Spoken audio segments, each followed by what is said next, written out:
A big anniversary. Two of our seasoned sports reporters are celebrating a decade here at WDRB. 10 years ago, Rick Bozich and Eric Crawford joined our sports department, and to mark the occasion, they are counting down the top 10 stories from their time at WDRB. And here are their top stories on the list.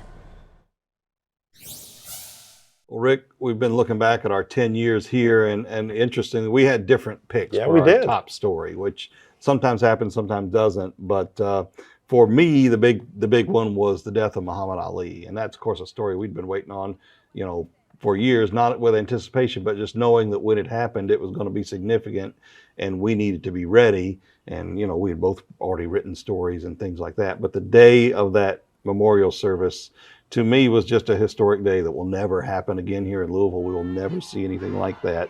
And just the amount of attention from around the nation and around the world. I saw, there were crews here from Sky News. They were originating reports from Louisville. Television from Kenya was here. So to me, it was just a huge international stage for the city of Louisville, and appreciation for somebody known around the world. And I don't think I'll ever cover anything like it again. I really don't think there'll be anything bigger where the eyes of the world are here like they were. At least from a sports standpoint.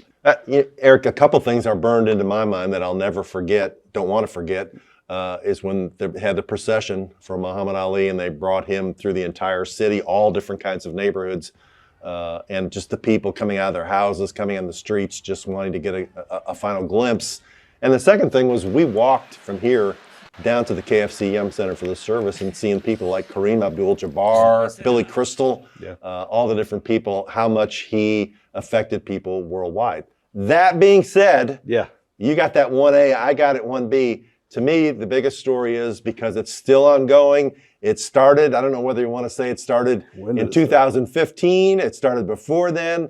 It's the scandals at the University of Louisville that combined to make them the first team to have their national championship stripped, and led to the dismissal of Rick Pitino and Tom Jurich.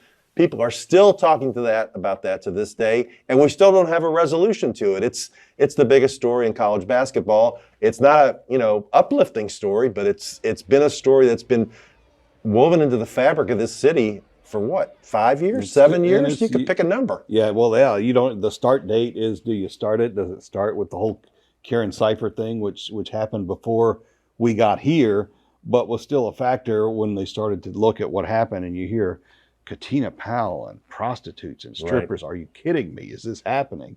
And what could be worse? Well, what might be worse is when the FBI shows up on campus and they're going through offices, as we both got the phone call in the morning that happened. It has pretty much been a shadow over everything we've done for, since whatever, 2015, 16, whatever you want to say, when it happened. It is, and the banner is gone, and there's that empty hole, and people are still mad about it. And we're still a couple of weeks away from a hearing on the last scandal with the Adidas and Brian Bowen and all that. So it is the story that never ends. For Louisville basketball, for me, the reason I haven't won is that there's almost always now a scandal with Louisville basketball. So there's nothing, it's just a fact of life. Hopefully it won't be going forward, and they've turned a page. But man, you're right. It has dominated a lot of what we've done. A lot of the work we've done in the past 4 or 5 years has been devoted to this kind of stuff, and it doesn't go away. Yeah. We'll be doing another one on that in 10 more years. Yeah, we'll be back.